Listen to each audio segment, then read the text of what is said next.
Desde el Centro de Noticias de Caracol Televisión en Bogotá, esto es Noticias Caracol, edición del mediodía.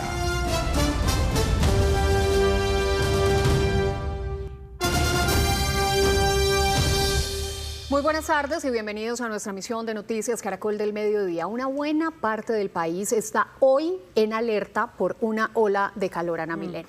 Sí, Alejandra, se trata de regiones donde la sensación térmica, es decir, el calor que todos sentimos, va más allá de lo que marca el termómetro. Una sensación de calor que puede superar los 40 grados. El IDEAM hizo las alertas por regiones. Arranquemos entonces nuestro recorrido por la región Caribe, donde se concentran las condiciones más críticas. Providencia y Santa Catalina, Cesar, Magdalena, Atlántico, Bolívar, Sucre y Córdoba aparecen en alerta roja, el nivel más alto del mapa que indica el mayor riesgo de golpe de calor.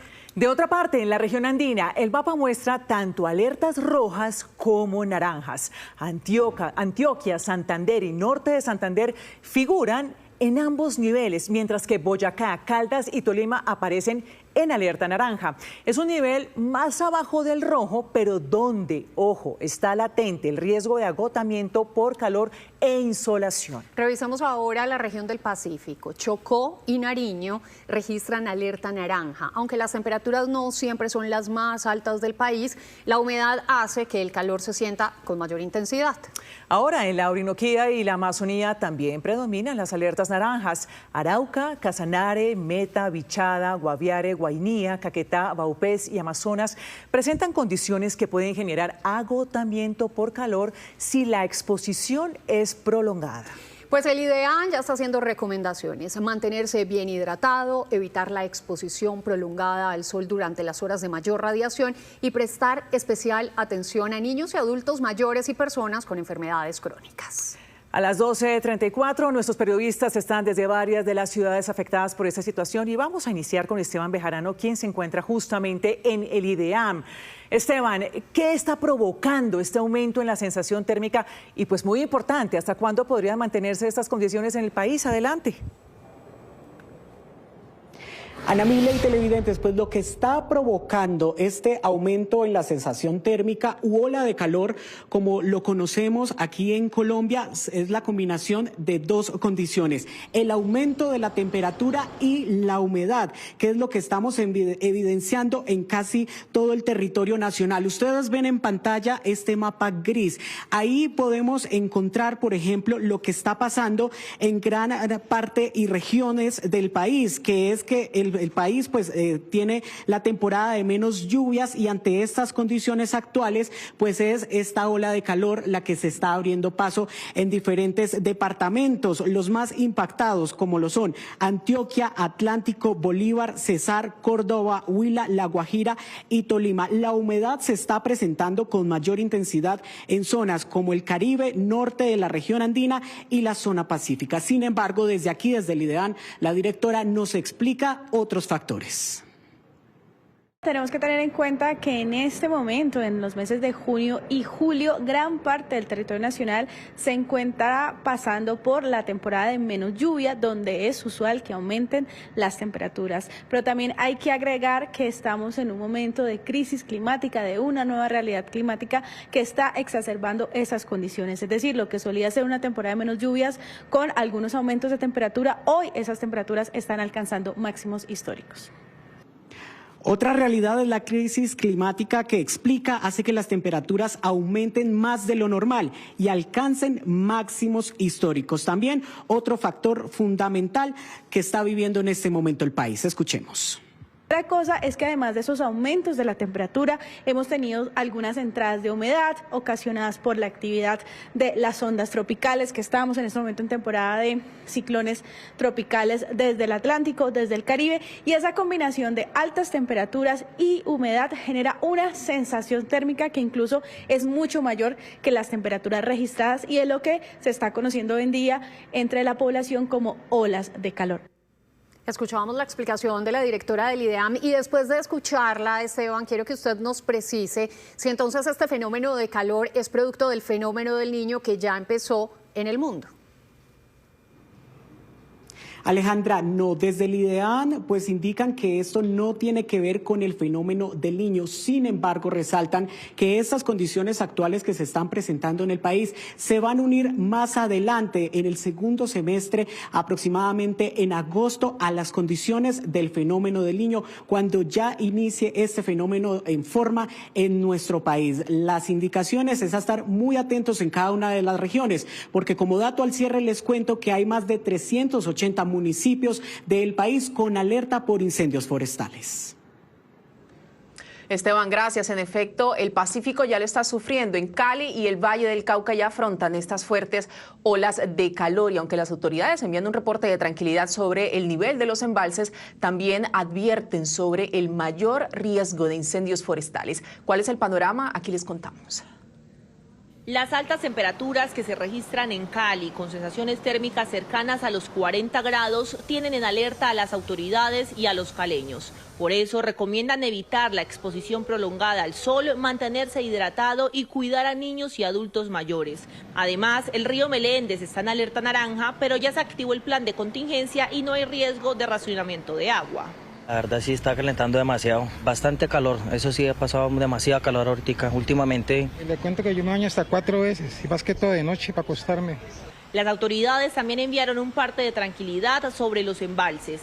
Salvajina está al 92% y garantiza el agua para cerca del 70% de Cali. Entre tanto, el embalse Sara Brut se encuentra prácticamente lleno, con un nivel cercano al 100%, asegurando el recurso hídrico y la generación de energía. Ante el aumento del riesgo de incendios forestales, el Cuerpo de Bomberos fortalecerá su capacidad de respuesta con 50 uniformados especializados y nuevas máquinas para atender este tipo de emergencias. Hasta este momento tenemos atendidos en el año 120 incendios forestales, tanto en el área urbana como rural, que están ligados a la temporada normal de calor que se presenta todos los años, pero ya estamos viendo cómo estamos en esa fase transicional en donde estamos ya entrando en el fenómeno del Niño. Las autoridades piden evitar las quemas, no arrojar colillas de cigarrillo en zonas verdes, reportar cualquier conato de incendio y hacer un uso responsable del agua durante esta temporada de altas temperaturas que puede extenderse hasta enero del 2027.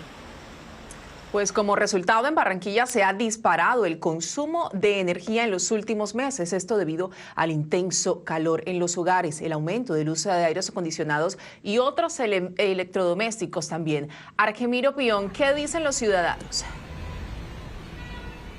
Lucía, buena tarde. Mire, la gente que trabaja en la calle me decía esta mañana que por momentos le toca resguardarse bajo árboles, buscar lugares cubiertos y mantenerse hidratados para evitar daños a la salud.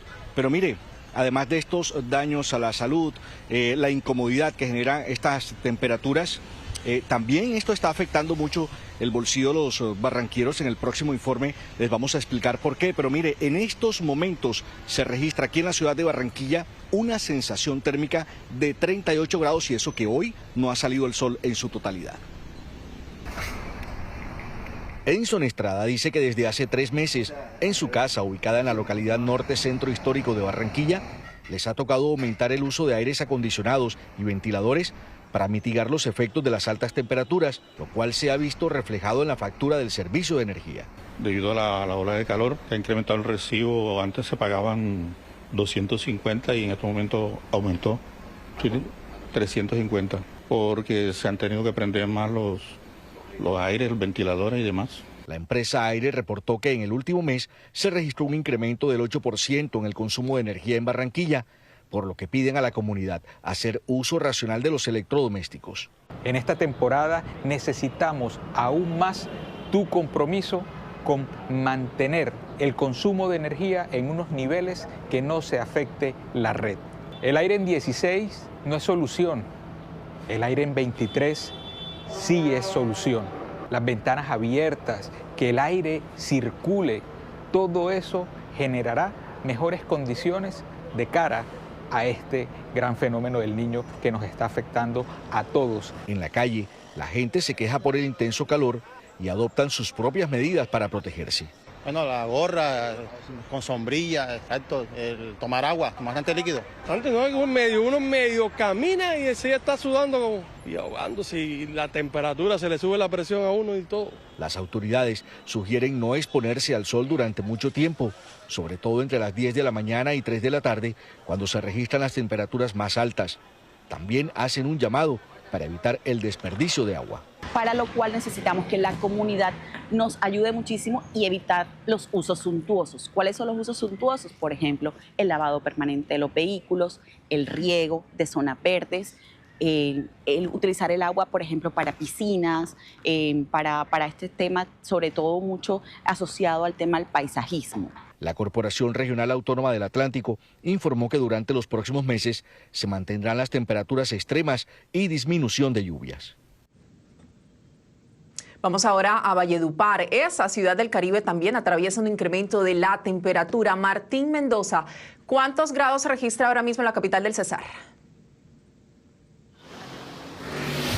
Buenas tardes, a esta hora se presentan 34 grados de temperatura, una sensación térmica de 37, un poco más baja que en días anteriores debido a un nubarrón que se ha posado sobre la ciudad. Sin embargo, la Secretaría de Salud Municipal ha pedido no bajar la guardia, aunque no se han reportado casos de personas atendidas en centros asistenciales por causas relacionadas a las altas temperaturas. Pide que las personas se hidraten constantemente y que de salir a la calle usen ropa que los proteja de los rayos solares.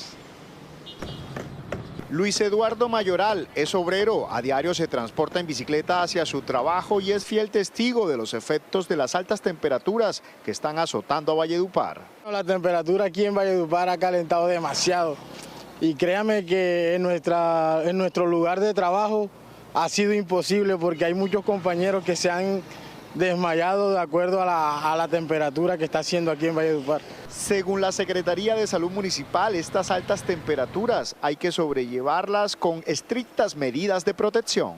No salgamos en las horas pico, sobre todo entre 12 del día y 3 de la tarde. Mantengámonos en nuestra casa y en lo posible aquellas personas que tienen que salir por cuestiones de trabajo, háganlo con mucha protección. El calor que se registra ha aumentado el uso de aires acondicionados y ventiladores, que también han generado interrupciones del servicio de energía. Yo trabajo, pero más el tiempo que paso metida en el cuarto con aire que el que estoy allí en el almacén, porque las temperaturas están fuertes. En la ciudad hay delegaciones deportivas de varios países que participan de los segundos Juegos para Suramericanos. Por fortuna no hay reportes de afectaciones.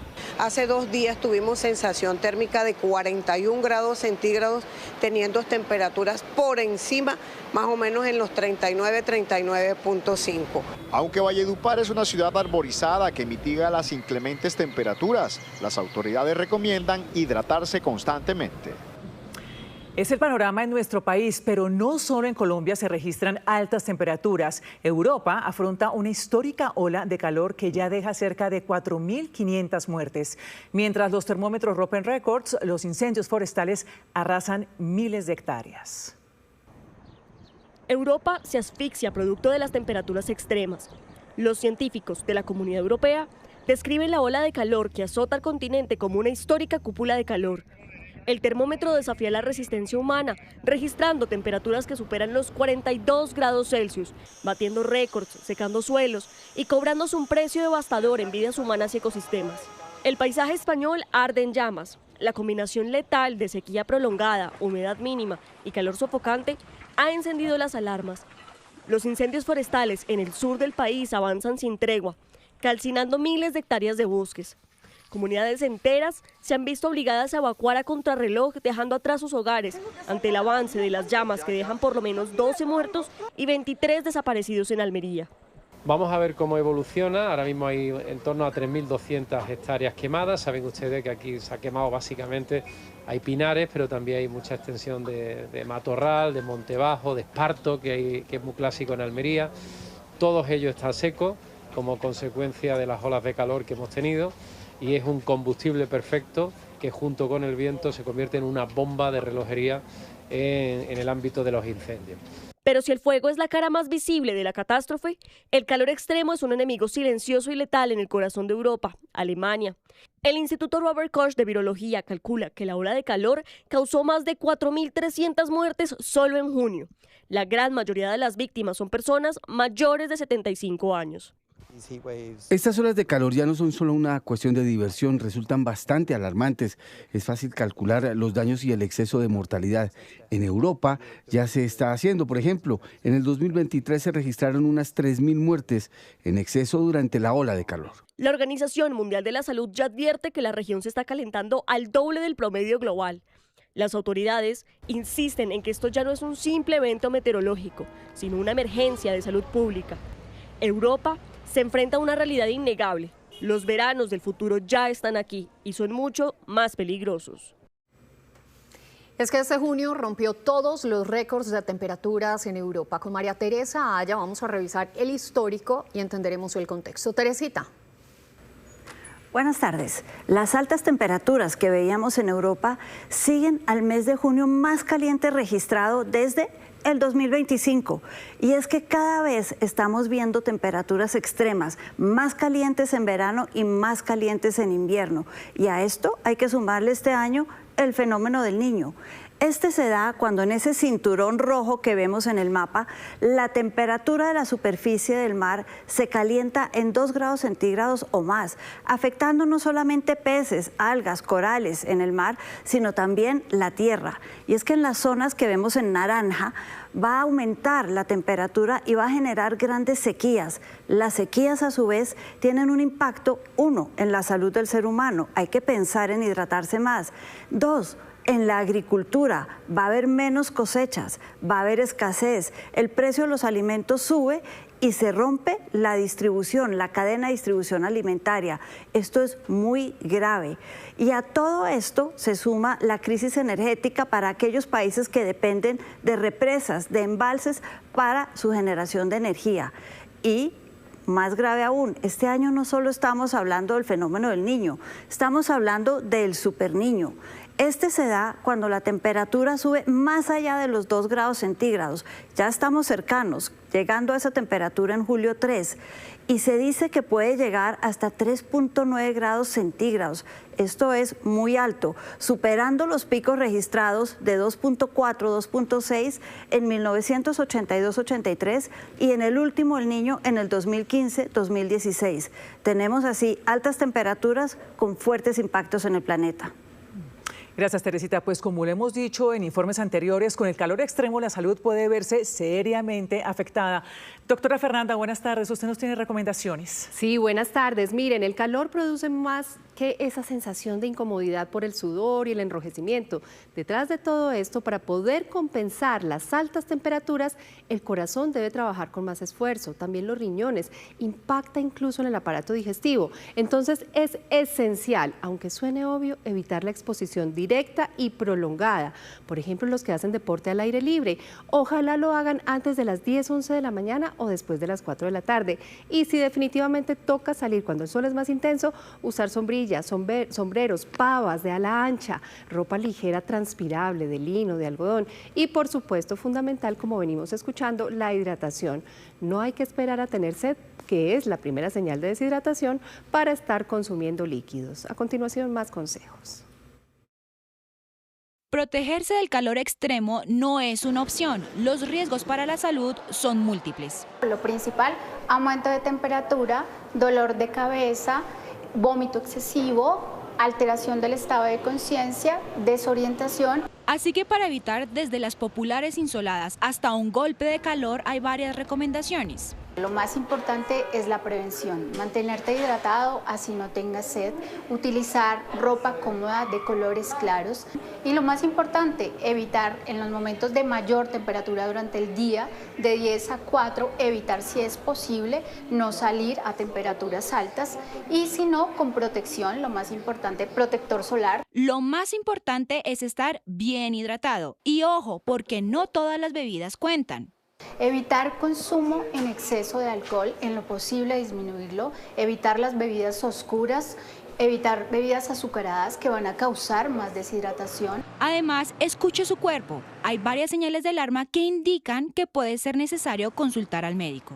Cuando empiezo con cansancio excesivo, agotamiento, aumento de la temperatura, que la puedo tomar en casa, me puedo colocar un termómetro y el termómetro me va a marcar mayor de 38,5 o 39 asociado a ese agotamiento, debilidad, en el cual ya me genera un signo de alarma. Adicionalmente, recuerde que no se deben dejar encerrados en vehículos niños, personas mayores ni mascotas.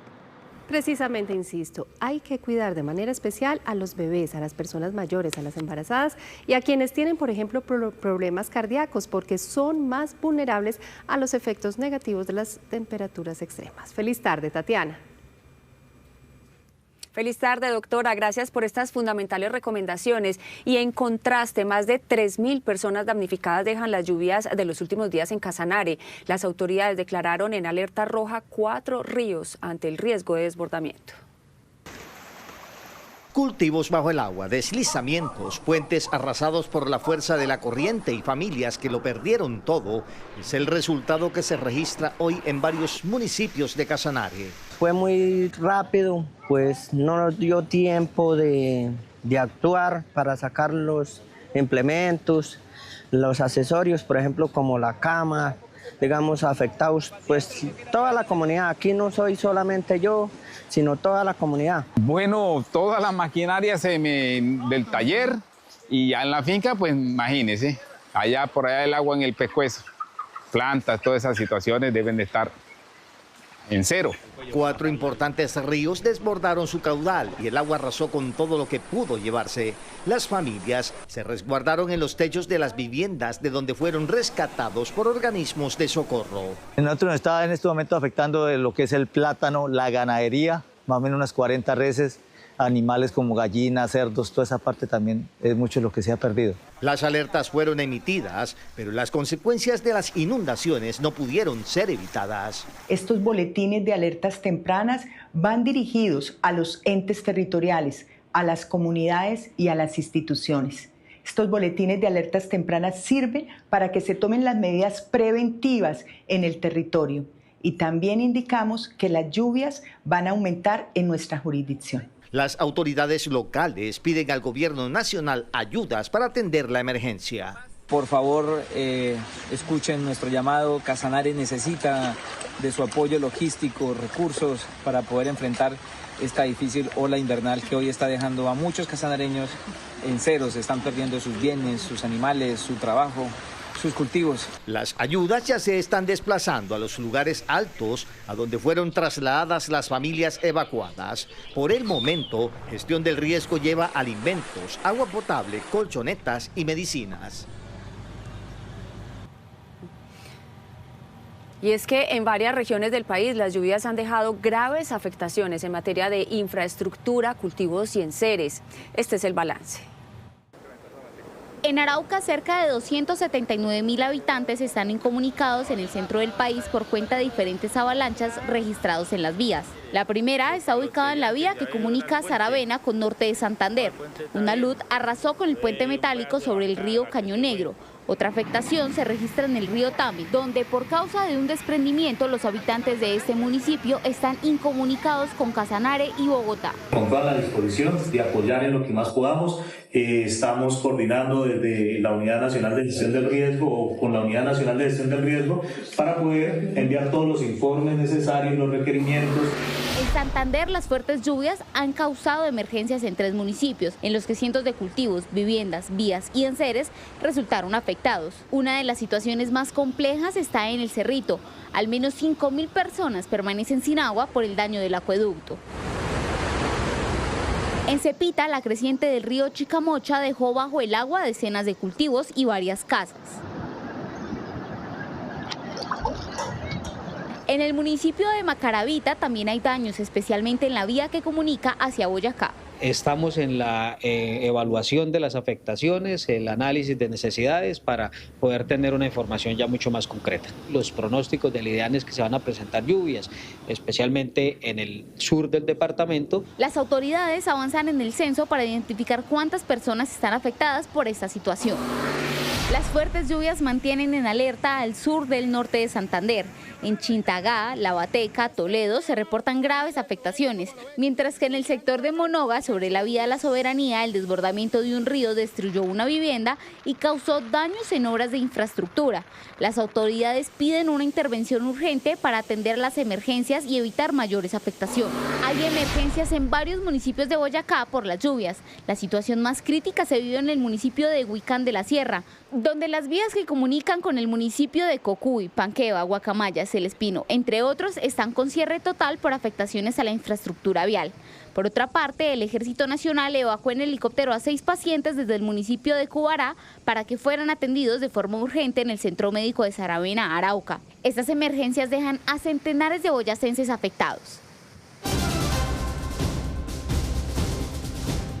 12 del día, 57 minutos. El ministro de Defensa, Pedro Sánchez, ha sido el primer funcionario del Gobierno Nacional que reconoce a Abelardo de la Espriella como el nuevo mandatario y aseguró que las fuerzas militares y de policía van a garantizar una transición segura. Nos enlazamos con Juan David Ríos para que nos cuente qué más dijo el funcionario. Juan, hola. Alejandra, hola, ¿qué tal? Mire, lo dijo ayer en la noche y lo ratificó hoy, que se dará justamente esa transición de gobierno el próximo 7 de agosto, que está también las fuerzas militares apegados a la Constitución y que, por supuesto, mencionó el ministro de Defensa Pedro Sánchez que había dialogado con el presidente Gustavo Petro, en donde esa transición se hará de acuerdo también a lo que el Consejo Nacional Electoral certificó a Abelardo de la Espriella como el próximo presidente de la República. En la siguiente nota les contamos más detalles. Señor ministro, ¿cómo está? Desde ya, las fuerzas militares y el Ministerio de Defensa avanzan en los preparativos para garantizar la transición de gobierno prevista para el próximo 7 de agosto. Así lo confirmó el ministro de Defensa, Pedro Sánchez. Las autoridades se han pronunciado y ya dijeron que el presidente de todos los colombianos a partir del 7 de agosto es el doctor de la Espriella.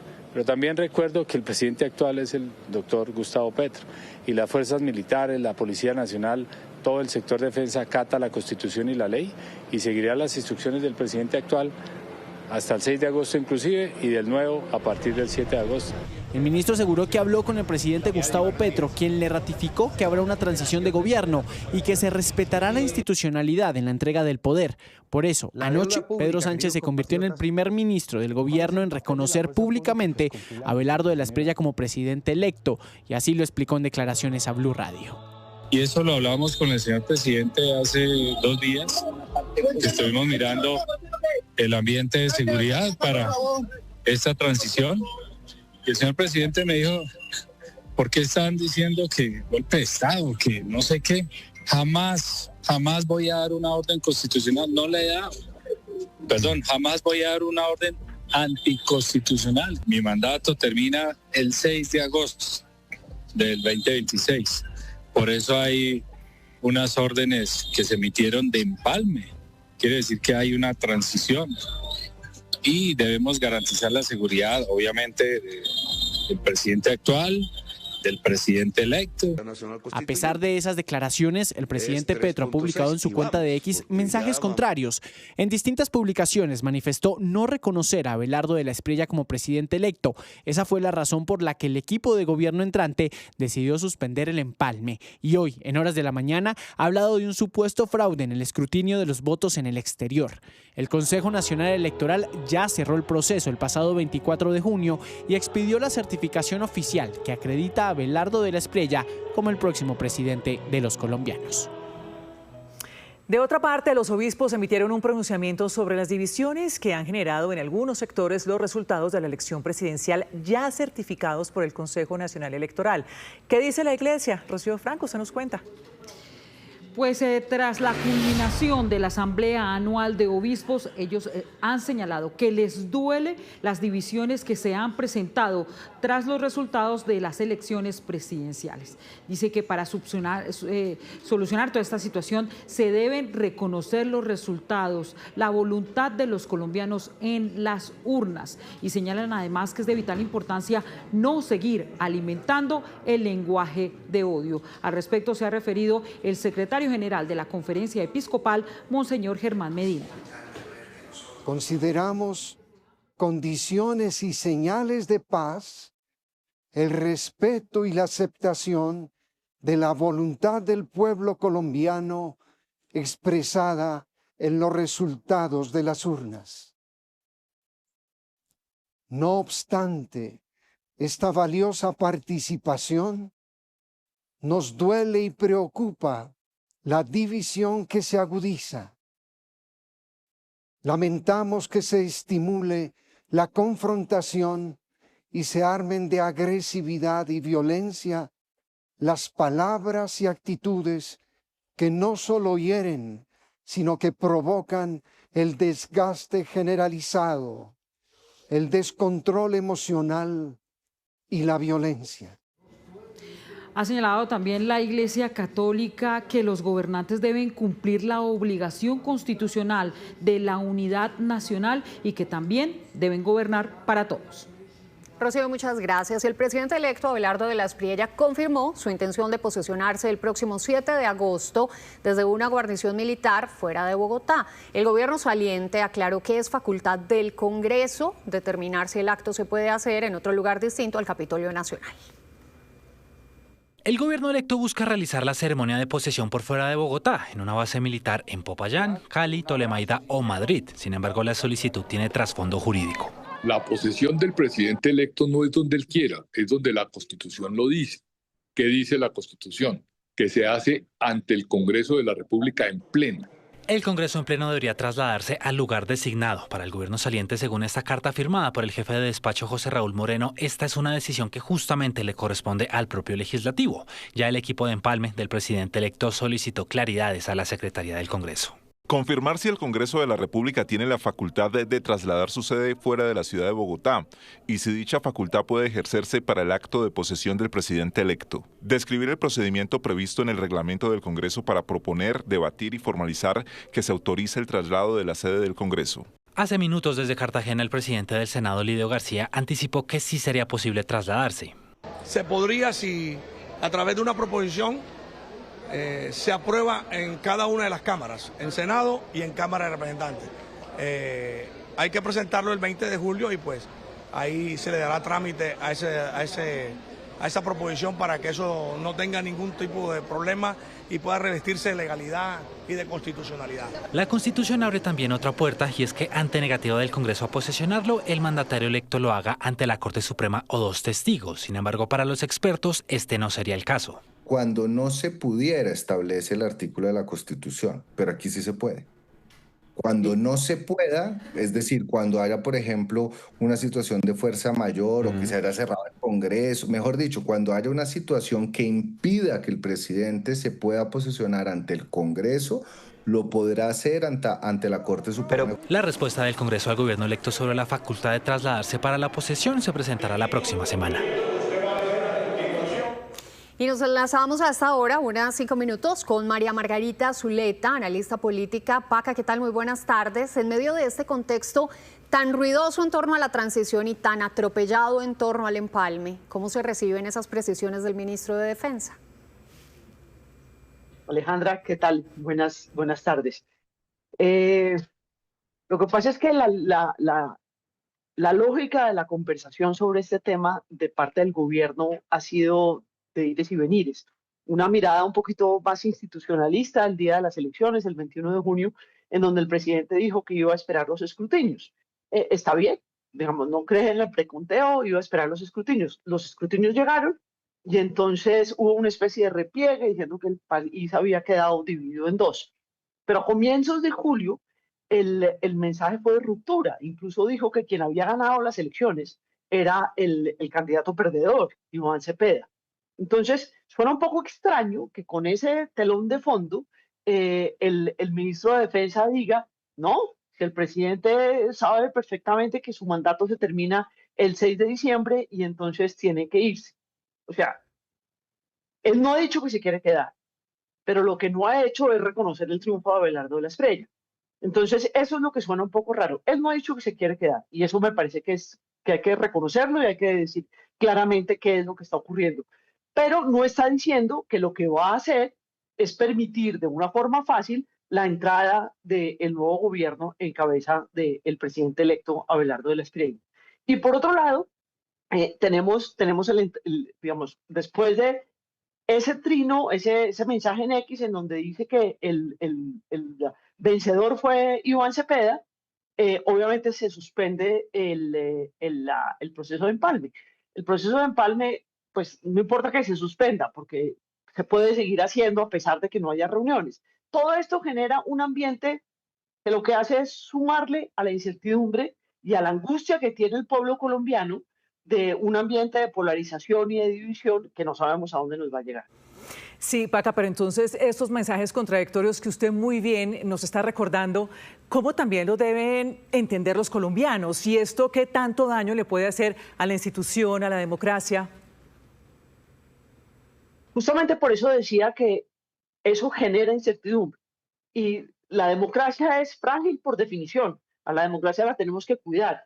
Y cuando uno empieza a crear malestares y a crear ruidos sobre los procesos democráticos, los procesos institucionales como el proceso electoral, el proceso de posesión, el proceso de empalme, genera angustia en los ciudadanos. Y eso es perfectamente normal que lo genere. Y lo que yo creo que debería hacer el gobierno entrante y el gobierno saliente es pensar cómo lo que hacemos es ofrecerle a los ciudadanos tranquilidad sobre el proceso de transición democrática que debe estar envuelto en la alternación del poder, en la salida de un presidente y la entrada del otro. Y yo creo que nuestras instituciones han respondido muy bien en estos momentos difíciles que hemos tenido, han respondido muy bien, pero no tenemos que abusar de esa respuesta, tenemos que entender que tenemos que empezar a trabajar diciendo, ok, ¿cuáles son los canales normales? Y el presidente de la República entiende que se tiene que ir el 7 de agosto y entiende que quien tiene la credencial de presidente es el candidato electo Abelardo de la Espriella, pues debería seguir el discurso que presentó el ministro de Defensa en Blue Radio con Néstor Morales esta mañana y no seguir con esos trinos disonantes que además nos llevan a un presidente que a veces es institucionalista, después se repliega, después tiene una ruptura con la institucionalidad y ser un poco más, digamos, entender que lo que está haciendo es terminar un periodo electoral en donde tuvo la oportunidad de ser presidente de la República 4 años y que tiene que entregarle el mando a quien ganó legítimamente las elecciones. María Margarita, muchísimas gracias por este contacto. Mil y mil gracias, Alejandra.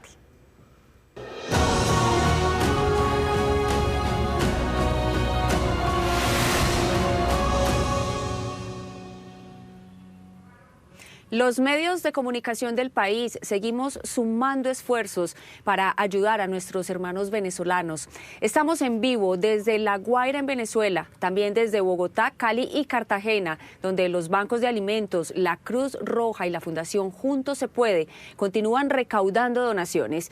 Iniciamos en Venezuela con Saúl Noriega. Allí varias familias arman refugios improvisados, esperando una ayuda que les permita reconstruir sus casas. Saúl, adelante. Sí, son las 2:10 acá en Venezuela. Específicamente estamos en el campo de golf de Caraballeda. En algún momento fue un centro de entretenimiento, de deporte, hoy convertido en un gran centro de operaciones y también de refugios. Aquí permanecen unas 300 familias, algunas afectadas por la falta de viviendas que se cayeron en medio de estos terremotos y otros esperando que recojan los cuerpos de sus familiares en las viviendas aledañas a esta zona. Además vemos distintos operativos, la operación por parte de fuerzas nacionales e internacionales, múltiples rescatistas. Se ha convertido este campo de Caraballeda en un gran centro de operaciones. Y hablamos también sobre el tema de las ayudas con los afectados, los beneficiados de alguna manera en esta gran campaña que se ha lanzado desde Colombia y también a nivel internacional para ayudar a los afectados. Y esto nos han comunicado. De ayuda todo, agradecido con la ayuda, bueno, comida, demasiada comida, ayuda para los niños, para todo el mundo. Comida y medicamentos, cosas personales. Cosas del asma, que soy asmática, cosas de asma. Asma, cosas de medicamentos para el asma que no tengo para nada. Es lo que usted más necesita en este momento. Cosas para mi hijo, para mi nieto, para todo el mundo. ¿Y siente que ha llegado la ayuda en general? Sí, demasiado agradecido con todo el mundo de todo fuera del país. agradecimiento por parte de la gente mientras van pasando las horas acá, en el campo de golf de Caraballeda, en La Guaira. Recuerden, una de las zonas golpeadas por esta tragedia, por estos doble terremotos que ya cumplen 16 días. Pero esto, mientras ocurre acá en La Guaira, hay otras localidades en Caracas donde distintas personas han tenido que armar refugios improvisados por afectación en sus casas, y ellos también piden ayuda, principalmente algo que les dé una señal de esperanza de poder volver a tener un hogar. En un parque al centro de Caracas, unas 70 personas, 30 de ellos niños, se han instalado con pequeñas carpas desde hace 2 semanas, tiempo en el que han esperado por ayuda que pasa por lo simple, según dicen, de una inspección de sus viviendas que resultaron afectadas por el doblete sísmico. Ir a dormir no podemos, entonces estamos aquí esperando que nos den, ¿sabe?, una solución. No podemos volver a nuestras casas, pero nos dicen que tenemos que desalojar la plaza, que los refugios están llenos. Pero imagínate, o sea, quieren que nos vayamos, pero tampoco nos dicen a dónde podemos ir. Además, hay mujeres embarazadas, adultos mayores y personas discapacitadas. Todos sufren las falencias de la comida y la higiene. La angustia de nosotros es de los niños. ¿Sabes? De que, oye, el pan de cada día, de que aquí por lo menos en una plaza corremos un riesgo. Cuando llega un carrito, siempre sabes que llegan personas con las donaciones y bueno, gracias a Dios, siempre pidiéndole a Dios, y nos ha llegado una que otra, pero hay veces que nos vemos días difíciles. Son conscientes de que no son las condiciones ni para pasar el día y mucho menos para dormir. Horrible, esto es horrible. Y más ese viento, esas lonas se alzan. Todo. Esto es horrible, pero ¿qué vamos a hacer? Sin embargo, es lo que han podido resolver momentáneamente. En realidad hemos vivido una pesadilla, porque en el caso mío, mi casa es multifamiliar, somos 12 familias. Entre niños, adultos, discapacitados, prácticamente han llegado beneficios, a nosotros no han tomado en cuenta. A pesar del tiempo y la precaria situación, no pierden la fe. Soy una persona discapacitada, ¿verdad? No tengo la movilidad, porque de esquelético musculatorio, no tengo la posibilidad de estar caminando, subiendo, bajando.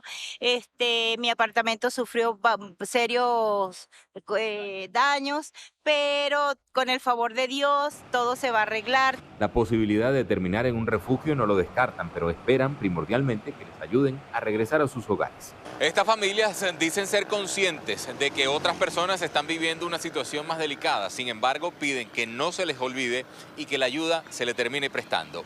Desde Caracas, Saúl Noriega, Noticias Caracol.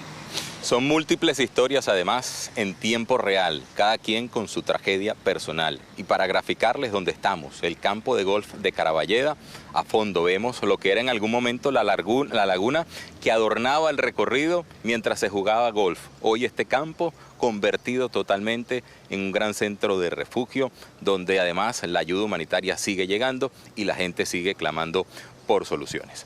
Vuelvo con ustedes. Condiciones extremadamente difíciles, Saúl. Gracias por este reporte desde La Guaira. Entre tanto, aquí en Colombia, los bancos de alimentos del país están recibiendo donaciones económicas y de productos para nuestros hermanos venezolanos. Por un lado, las donaciones en efectivo se pueden realizar a través de la página web www.bancodealimentos.org.co. Allí encontrarán las cuentas bancarias y las diferentes opciones para enviar el dinero. En cuanto a los insumos, se están recibiendo alimentos no perecederos, por ejemplo, arroz, aceite, pasta y leche en polvo. También productos de higiene personal como el jabón, la crema dental y el papel higiénico, así como colchonetas y cobijas. Todos estos elementos los pueden hacer llegar a los 26 puntos de acopio a nivel nacional de los bancos de alimentos en ciudades como Bogotá, Cali, Medellín, Cartagena, Barranquilla, entre otras. Pues justamente Héctor Rojas se encuentra en el Banco de Alimentos de la capital del país. Héctor, buenas tardes. Buenas tardes, mire, pues las personas que deseen hacer su donación física pueden venir hasta acá al barrio Cundinamarca, calle 19 a 3250 y traer alguna de esas donaciones. Donaciones que están siendo cargadas en este tractocamión que va a salir en los próximos minutos rumbo a Venezuela. Ya salió de aquí hace unos días el primer tractocamión con 33 toneladas. En estos momentos se están alistando 22 toneladas y que llevan agua, granos, harina, chocolate, pasta, atún, tapabocas, pañales. Son algunos de los productos que van a recibir en territorio venezolano. Pero ¿cómo más pueden ayudar ustedes utilizando, digamos, desde sus casas con un clic? Vean lo que dice justamente el director del Banco de Alimentos. Es muy fácil. En la página están los datos de Breve, que hace muy sencillo donar. Ni le cuesta a ustedes ni nos cuesta a nosotros. También a través de las cuentas de los bancos. Los que quieran traer productos aquí tienen un volumen importante, lo pueden hacer, pero recuerden que a través de las parroquias también pueden entregar las ayudas. No olvidemos que a los pobres los tenemos más cerca de lo que nos imaginamos. Y socorrer a los que necesitan es una buena manera de poner la mano en el corazón para ayudar a los que hoy no la están pasando bien. Y a esta iniciativa de los medios de comunicación se sumó también el Ejército Nacional, que ustedes los ven en estos momentos, que son las personas que están ayudando a seleccionar los productos, pero también cargarlos para posteriormente que este tractocamión se vaya rumbo a Venezuela. Recuerde que puede hacer su donación a través de un clic o venir aquí al barrio Cundinamarca en la ciudad de Bogotá para ayudar hoy más que nunca a todos los hermanos en Venezuela. Nos queda claro entonces cómo podemos ayudar a través del Banco de Alimentos, pero también se puede hacer a través de la Cruz Roja Colombiana, que ha dispuesto 3 canales para las donaciones en efectivo. La primera opción es consignar a la cuenta corriente de vivienda que ustedes ven a nombre de la Sociedad Nacional de la Cruz Roja ahí en pantalla. La segunda opción es ingresar al portal oficial www.cruzrojacolombia.org y allí aparecerá un código QR para donar. En tercer lugar, se pueden realizar donaciones a través de la aplicación DaviPlata. Y precisamente nuestra compañera Luisa Polo está en la sede de la Cruz Roja aquí en Bogotá. Luisa, ¿cómo entonces avanzan estas donaciones en el día de hoy? Ana Milena, buenas tardes. Los colombianos han sido bastante generosos con esas donaciones en efectivo y que han sido recolectadas por la Cruz Roja Colombiana para llevarlas en donaciones en ayuda humanitaria finalmente a los hermanos venezolanos. Pues se tiene previsto que la próxima semana se envíen 16.000 kits por un costo de 1.500 millones de pesos, que incluyen estos implementos que serán enviados a Venezuela: productos de aseo, vajillas, platos, cubiertos, insumos de cocina, también colchonetas, toallas y también atención en salud, 3.400 vacunas para la prevención de enfermedades. Una vez esos kits sean entregados por los proveedores, serán alistados aquí en este centro de acopio en la Cruz Roja Colombiana en Bogotá y serán enviados a Venezuela. Hace algunos minutos hablamos con el director nacional de la Cruz Roja Colombiana y esto fue lo que nos dijo sobre este proceso de alistamiento para llevar esas donaciones al vecino país. Se hace esta alianza de los medios de comunicación, colocamos a disposición todas las cuentas de la Cruz Roja Colombiana para recibir estos aportes en dinero en efectivo. Nosotros adquiriremos 16.000 kits nuevos que vamos a enviar directamente a las familias damnificadas en Venezuela. Precisamente tenemos convenios con las grandes superficies donde cada kit está estandarizado, se colocan aquí en Bogotá y nosotros los enviamos vía aérea o vía terrestre para que lleguen a quienes más los necesitan. ¿Despido? Ese es el proceso que se va a realizar aquí en la Cruz Roja Colombiana para finalmente traducir estas donaciones en efectivo a Venezuela. Luisa, gracias. Colombia está atendiendo esta crisis desde todos los frentes posibles. La Fundación Juntos se Puede mantiene su compromiso con los venezolanos afectados por la emergencia. Hasta el momento ha enviado 7 cargamentos de ayuda humanitaria. Fabiana Contreras se encuentra allí en uno de los puntos de acopio. Fabiana, hasta el día de hoy, ¿cuántas familias se han visto beneficiadas?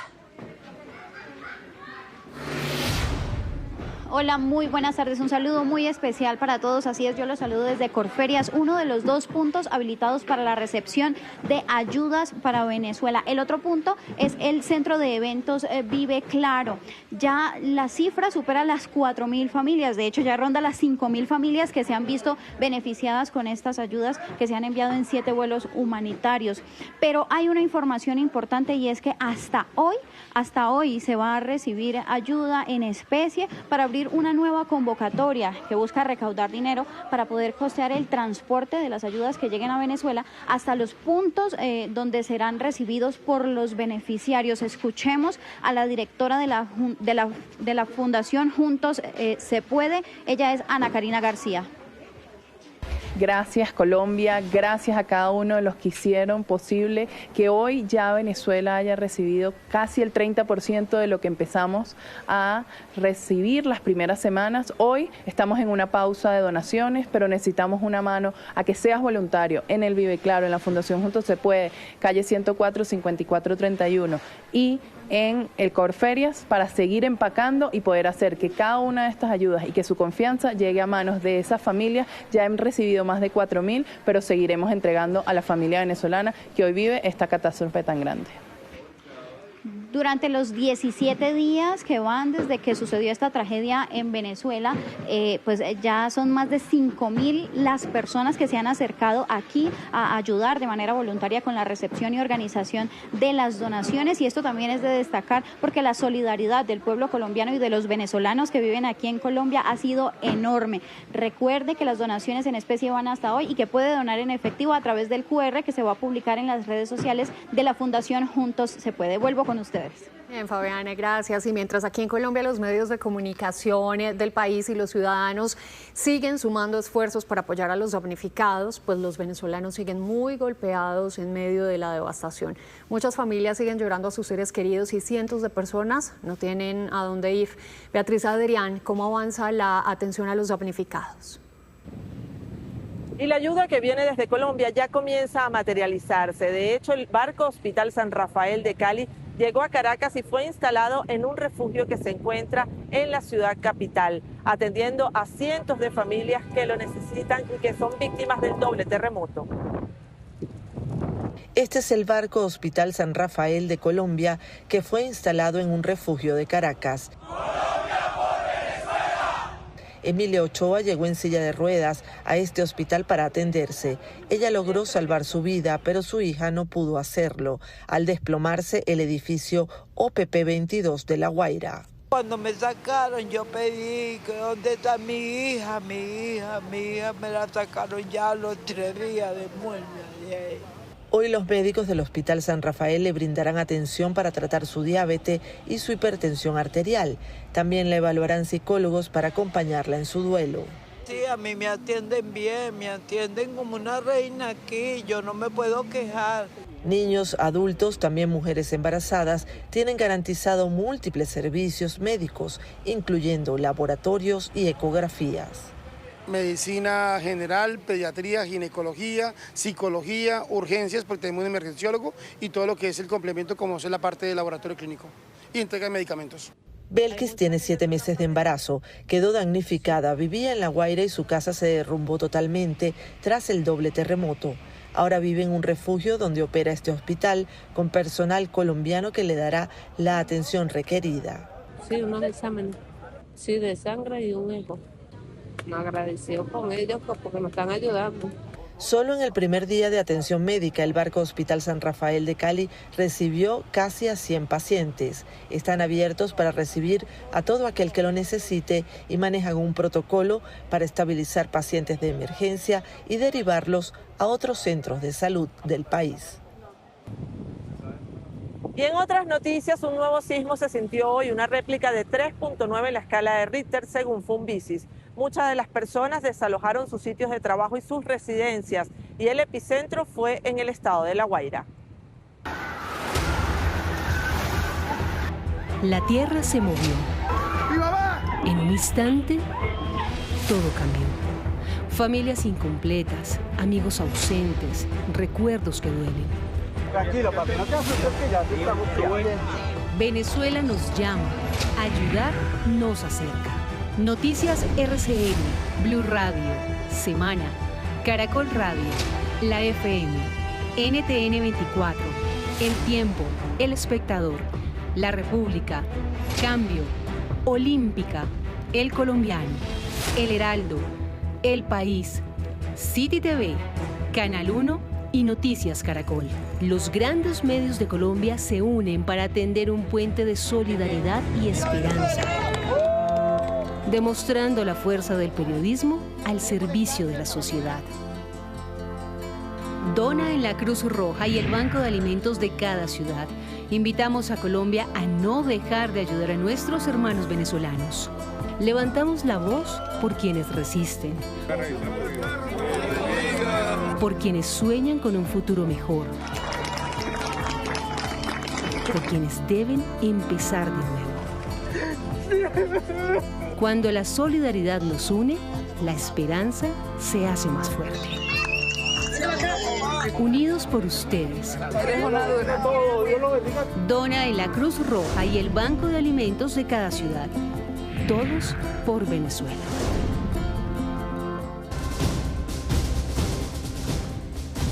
2:02 p.m. Gracias por continuar con nosotros. El Tribunal Administrativo de Cundinamarca condenó a la policía por la muerte de Dilian Cruz, ocurrida durante una jornada de protestas en 2019. El fallo concluyó que existió una falla en el servicio al considerar que la institución no advirtió a sus uniformados sobre la capacidad potencialmente letal del arma utilizada en ese momento por el ESMAD. Este fue el momento en el que el joven Dilian Cruz cayó en medio de las protestas sociales en noviembre del 2019 tras el disparo hecho por un integrante del entonces Escuadrón Móvil Antidisturbios ESMAD. En cuyo momento cuando estábamos levantando las manos y diciendo que todo pacífico, los de ESMAD empezaron a lanzar bombas lacrimógenas, así como bombas de aturdimiento. Ese 25 de noviembre del 2019, en la esquina de la calle 19, con carrera cuarta en el centro de Bogotá, varios videos registraron el momento. Después de 7 años, la justicia encontró que esa acción de la policía fue una falla del servicio y el Tribunal Administrativo de Cundinamarca condenó a la institución al pago de los perjuicios a la familia del joven. El tribunal encontró que la policía clasificó el arma utilizada como menos letal cuando se trataba de una munición tipo beanbag, que sí puede causar la muerte, tal como en su momento la certificó Medicina Legal.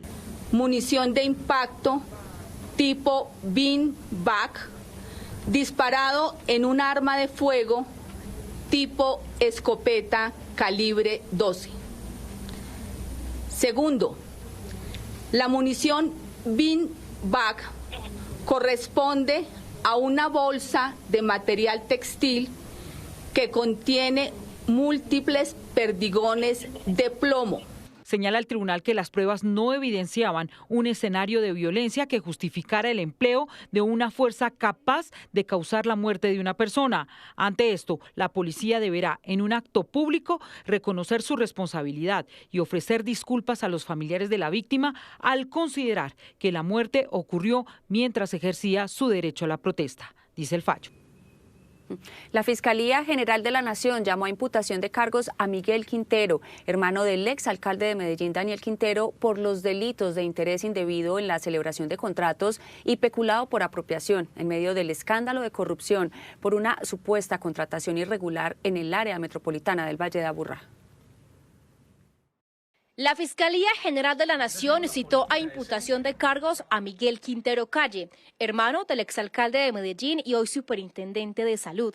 Según el ente investigador, es señalado de haber participado en una red de corrupción de comisiones y contratos realizados con recursos públicos entre el área metropolitana del Valle de Aburrá y el Cuerpo de Bomberos del municipio de Itagüí entre el 2020 y el 2023, cuando Daniel Quintero era alcalde de Medellín.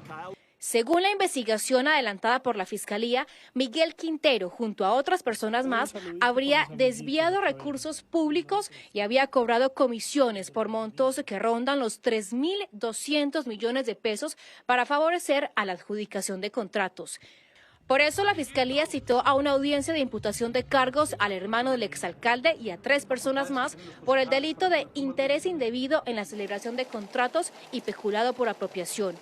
El alcalde de Medellín, Federico Gutiérrez, reiteró a través de su cuenta de X que hará justicia en este y en otros 649 casos de corrupción que en su momento fueron denunciados como resultado de una investigación forense de la anterior administración. En la audiencia, que será el próximo lunes 3 de agosto a las 2:10 de la tarde, pedirán medidas de aseguramiento en centro carcelario, mientras avance la investigación en el que, por ahora, es el mayor escándalo de corrupción entre 2 entidades públicas del área metropolitana.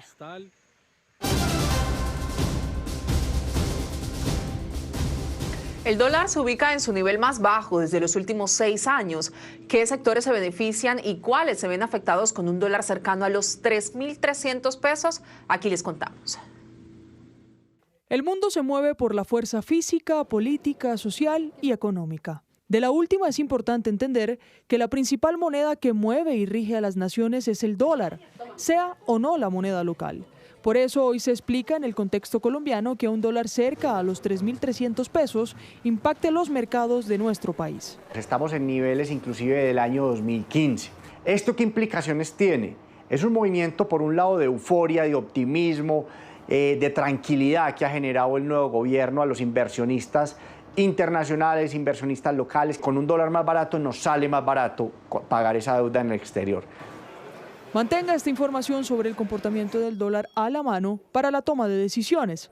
El dólar al cierre de enero de este año se ubicaba en 3.661 pesos, en febrero 3.766, marzo 3.669 pesos, abril 321 pesos y una caída consecutiva hasta hoy, 10 de julio, que incluso ha tocado los 3.256 pesos. Ahora bien, los campesinos y exportadores colombianos no la están pasando muy bien, pues los productos que intentan colocar en el extranjero tienen un valor más bajo que hace algunos meses. A los exportadores les ha crecido los costos en pesos, el tema salarial, la reducción de la jornada, los costos logísticos. Y entonces lo que está ocurriendo es que los exportadores ven que sus costos en pesos crecen, pero sus ingresos en pesos disminuyen. Y eso los coloca en serias dificultades. Pero, ¿cuáles son las oportunidades con un dólar que al cambio está por los 3.300 pesos? En el caso de los colombianos que quieren salir al exterior, pues bueno, es un momento en donde pueden encontrar una tasa de cambio mucho más favorable. E incluso si se tienen deudas en dólares o se quiere comprar algún producto denominado en esta moneda, pues va a resultar un poco más económico. Otra recomendación es un ahorro en dólares para cuando esta moneda aumente o se valorice, se pueda vender a un mejor precio. 2 de la tarde, 41 minutos. En Noticias del Mundo, en las últimas horas se conoció que habría un nuevo plan de Irán para asesinar al presidente Donald Trump, quien le dijo en una entrevista al diario New York Post que dejó órdenes de bombardear Irán a niveles nunca antes vistos si él fuera asesinado. Esto en medio del rompimiento de cese al fuego. La suspicacia había surgido desde el inesperado cambio de avión que hizo el presidente Trump durante su viaje de regreso de Turquía a Washington, y que se creía que fue por motivos de seguridad. Pues ahora el Wall Street Journal está dando a conocer que la inteligencia israelí le comunicó a Estados Unidos que Trump es objetivo de un nuevo plan de asesinato de Irán. Hace un par de días, el mandatario ya estaba al tanto. Yo tengo amenazas todo el tiempo. Soy el número 1 en su lista antes que ustedes, pero si yo me voy, ustedes se van también. Una revelación que se da en medio del rompimiento del cese al fuego. Ataques estadounidenses también han afectado infraestructura como este puente. Irán reclama que Estados Unidos ha cometido crímenes de guerra y que con sus ataques 14 civiles han muerto y 78 han resultado heridos. Hoy, Trump aseguró en sus redes sociales que Irán pidió que continuaran con las conversaciones y que Estados Unidos aceptaba, pero que habían dejado claro que el cese al fuego se acabó. Tras los ataques contra 170 objetivos, en las últimas horas no se han reportado nuevos bombardeos, ni de Estados Unidos ni de Irán, que finalizó ayer las honras fúnebres del líder supremo Ali Khamenei, quien fue enterrado en el santuario del imán Reza, considerado el sitio más sagrado de la República Islámica. Pese a la presencia masiva de seguidores, llamó la atención la ausencia del nuevo líder supremo, Mojtaba Khamenei, quien hace meses resultó herido en uno de los ataques de Estados Unidos e Israel. Crece la indignación en Estados Unidos por el caso del mexicano Lorenzo Salgado, quien murió durante un operativo migratorio de ICE en Houston. El gobierno admitió que no era el objetivo de la operación y confirmó que los agentes involucrados no llevaban cámaras corporales. Mientras tanto, continúan las protestas y los llamados para que se haga justicia. Lo que comenzó como un operativo migratorio en Houston se convirtió en una controversia nacional. El pasado martes, el mexicano Lorenzo Salgado, quien llevaba casi 35 años viviendo en Estados Unidos y según su familia estaba en proceso de regularizar su situación migratoria, salió de su casa rumbo al trabajo en esta camioneta blanca. Viajaba con otras 3 personas, entre ellas su hermano, cuando fue interceptado por agentes de inmigración. Segundos después, el operativo terminó con un disparo en el abdomen que acabó con su vida. Yo vi el video, primero escuché la voz de mi papá gritando por ayuda y eso me dolió mucho. 2 días después del tiroteo, el Departamento de Seguridad Nacional admitió que Lorenzo Salgado no era el hombre que los agentes buscaban. Los investigadores vigilaban la casa de otro sospechoso y decidieron detener la camioneta de Salgado porque el vehículo y el conductor se parecían al objetivo de la operación. Yo quiero que mi papá, ustedes lo acuerden como nomás un hombre de familia, simple, humilde. ICE sostiene que el conductor intentó evadirse y atropellar a uno de sus agentes y que el disparo fue en defensa propia, pero esa versión es rechazada por la familia que exige una investigación independiente. Estamos pidiendo también que el jefe de policía de Houston investigue un posible asesinato aquí en las calles de Houston. La polémica creció tras confirmarse que los agentes involucrados no portaban cámaras corporales. El Departamento de Seguridad Nacional explicó que el programa de dotación se ha visto afectado por la falta de recursos aprobados en el Congreso y por los recientes cierres del gobierno impulsados, según la administración, por la oposición demócrata. Desde México, la presidenta Claudia Sheinbaum anunció acciones legales. No podemos permitir el maltrato a nuestros hermanos que están en Estados Unidos, a los connacionales. Entonces, estamos planteando otras medidas. Mientras el FBI, el Departamento de Seguridad Nacional y las autoridades locales avanzan en la investigación, en Houston continúan los homenajes y las protestas. 2:46 y el mundo sigue conmovido por el asesinato en un ataque israelí de Mohamed al-Hawadi, el hombre que coordinaba la ayuda alimentaria en Gaza y que murió el mismo día en que había logrado organizar una jornada para que cientos de palestinos vieran el Mundial de Fútbol. El martes pasado, decenas de palestinos llegaron a una esquina de Gaza para apartarse de los estragos de la guerra y pararse frente a una pantalla gigante. Por más de 90 minutos, sus ojos, su mente y su felicidad llegaron al estadio de Atlanta, donde Argentina enfrentaba a Egipto en el Mundial 2026. Guirnaldas con las banderas de Egipto adornaron el ambiente rodeado de escombros. El responsable de este encuentro era Mohamed al-Bahidi, director de Relaciones Públicas del Comité de Socorro Egipcio en Gaza. Sin embargo, aunque él fue el que consiguió la pantalla y los permisos para ese momento de esparcimiento, no alcanzó a llegar al lugar. El disparo de un misil israelí contra el taxi en el que se movilizaba junto con 2 niños de 8 y 12 años que querían ver el partido, cegó sus vidas. La noticia fue muy impactante y devastadora. No sabemos qué está pasando. Él es una persona pacífica que trabajaba para reconciliar a familias y es el jefe de Relaciones Públicas del Comité Egipcio. El ejército israelí aseguró que el disparo estaba dirigido a un miembro de Hamas y que entendía que personas ajenas al ataque habrían muerto. No nos sentimos ni en paz ni seguros. Llevamos 3 años sufriendo un exterminio continuo. Las matanzas ocurren a diario y no han disminuido. Cada día despedimos a nuestros familiares, vecinos y seres queridos. Al-Bahidi tenía 65 años, era profesor de inglés antes de la guerra y se había convertido en un funcionario del Comité Egipcio y dirigente importante en el suministro de ayuda humanitaria. La ocupación que dice ser humanitaria hoy está matando a la infancia y a la humanidad en su cuna. ¿Qué culpa tienen estos niños? Son niños indefensos que no tienen nada salvo un poco de alegría para entretenerse y están siendo asesinados por las armas de esta ocupación criminal. Decenas de palestinos así despidieron a este hombre en la mezquita de Al-Omari, en Gaza. A las 2:48 p.m. volvemos al panorama nacional. 2 personas muertas y más de 30 viviendas destruidas es el saldo que dejó el incendio estructural en la Comuna 4 de Quibdó. Las autoridades agilizan la entrega de ayudas en el lugar.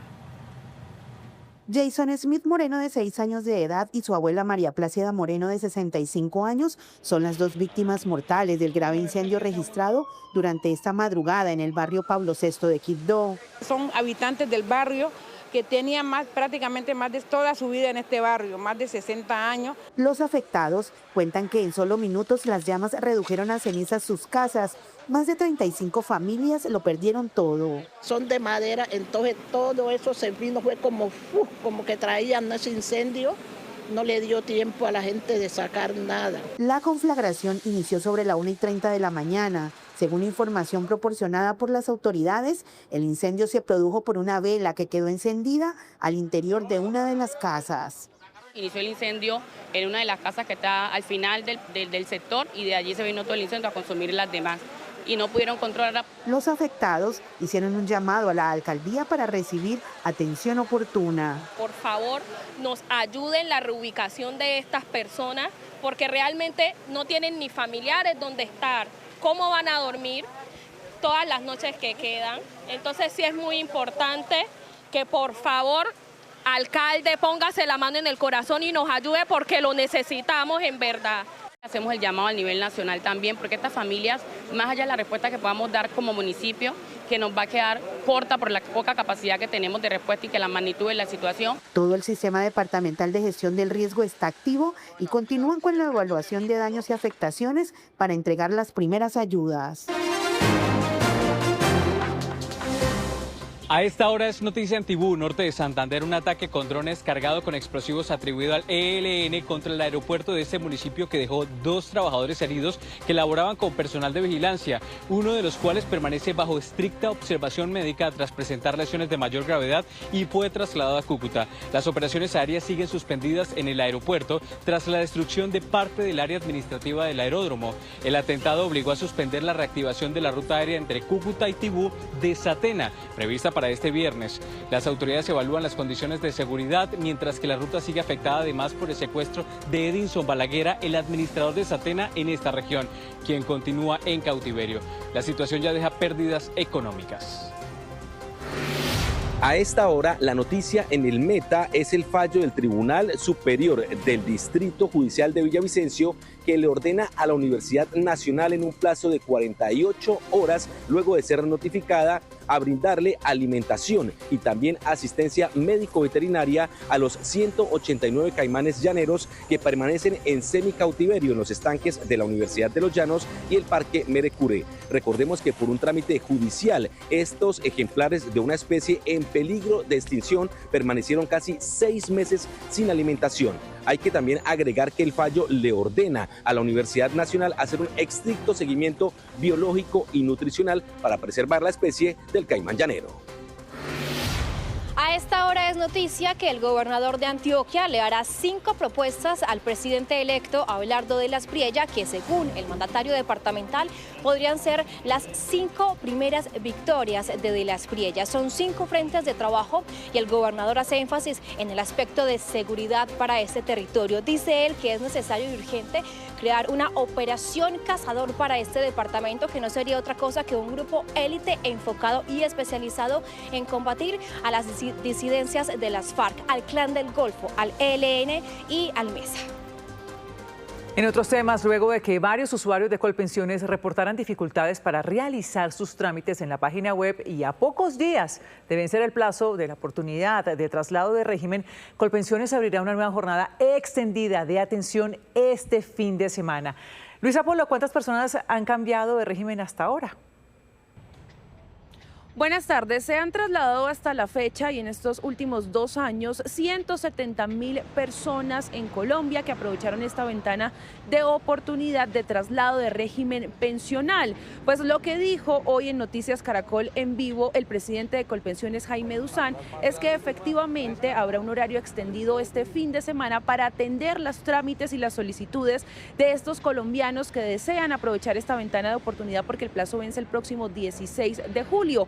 Y reconoció que se han presentado algunas fallas en la plataforma web de Colpensiones debido a una actualización tecnológica que se ha venido haciendo en la entidad. Escuchemos lo que dijo el presidente de Colpensiones.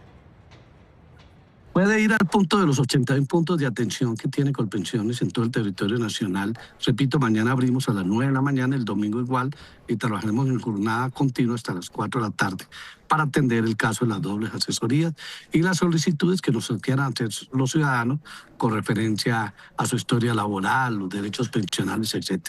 Esta es una jornada especial, ¿no?, de traslado de pensiones, sí, que va a ser muy interesante. Sí, porque nosotros queremos recuperar 2-3 días que tuvimos hábiles en este proceso intermitente de hacer un traslado grande del sistema tecnológico.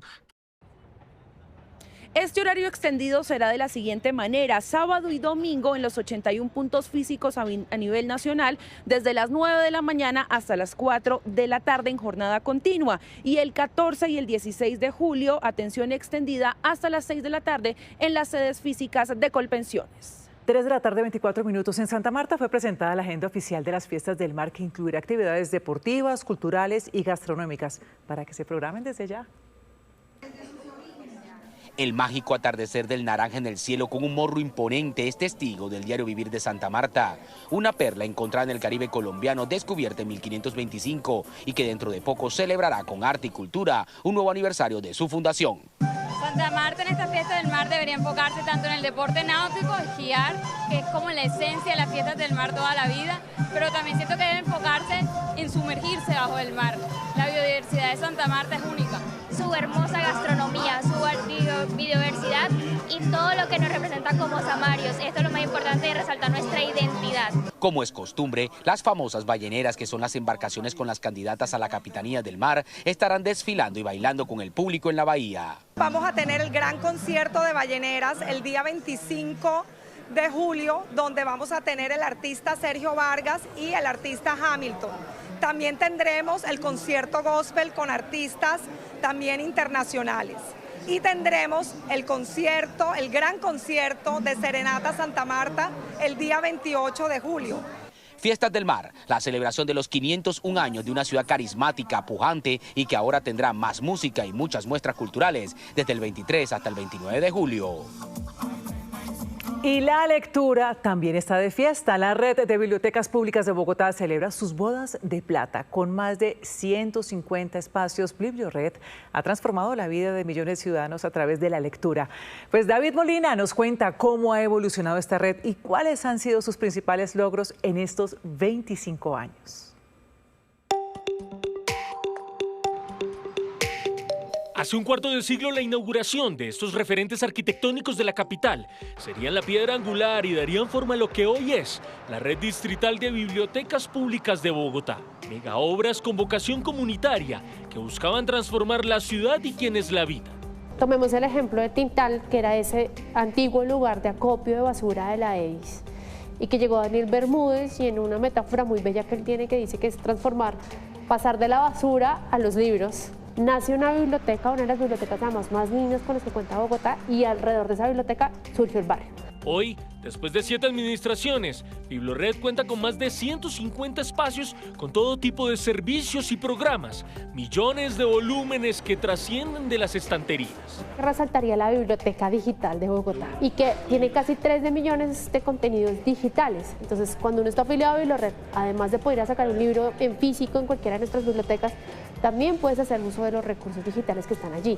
Y esto no es una biblioteca solamente para Bogotá, es una de las bibliotecas más usadas en el país, incluso en Latinoamérica. Bibliored, consciente de las necesidades de los usuarios, desde el 2022 creó Labco, lugares diseñados para la creación y la experimentación.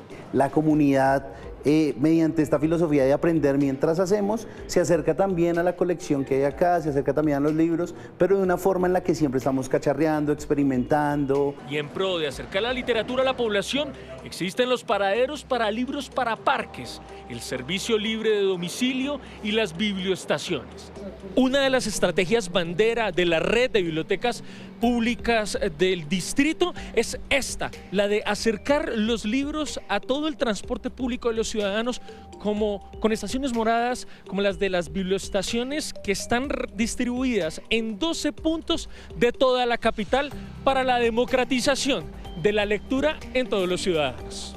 Pequeñas bibliotecas satélites que facilitan a los usuarios consultar y devolver títulos. Se convierte en un oasis, como en un lugar para bajar un poco el ruido también, bajar un poco el afán, esperar a alguien, o incluso en muchas ocasiones como sentarnos a conversar. Este domingo 12 de julio, en la Biblioteca Virgilio Barco, se celebrará el aniversario con una nutrida programación cultural que va desde lectura en voz alta hasta un concierto de libre acceso al público. Estas fueron las noticias. Nos vemos a las 7 de la noche en una nueva edición informativa, pero pueden seguir los hechos del día conectándose a partir de este momento a la señal digital de Noticias Caracol en nuestras plataformas digitales. En el canal Caracol ya viene Tormenta de Pasiones. Esto es Noticias Caracol. Primero la gente. Chao.